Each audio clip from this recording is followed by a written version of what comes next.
বটমূলে কান্নার দাগ ধরে যদি এগিয়ে যাও, দেখবে এক রাশ স্মৃতিরা ঘুমিয়ে আছে রূপকথা নদীটার টলটলে জলের আড়ালে।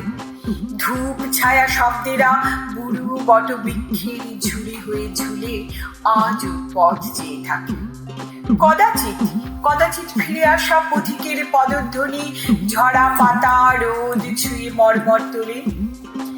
যেখানে সে গল্পটা শেষ হয়েছিল একদিন উদাস বিকেলের স্তিমিত আলোয়, দুটি মন এইখানে শেষবার হাতে হাত রেখে অঙ্গীকার করেছিল একসাথে পথ চলবার।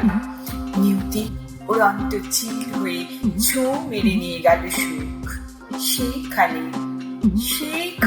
ফিরে ফিরে আসে কিশলয়, ঝুড়ি নামে ছায়া দেয় ডাল, সহস্র বাহু হয়ে আশ্রিতকে রক্ষা করে জল ঝড় শিশিরের তীব্রতা থেকে।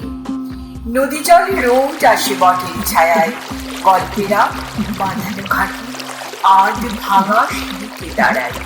মহিরুহ কাহিনী শোনায়, নদী জল এক বলে লিখে রাখে।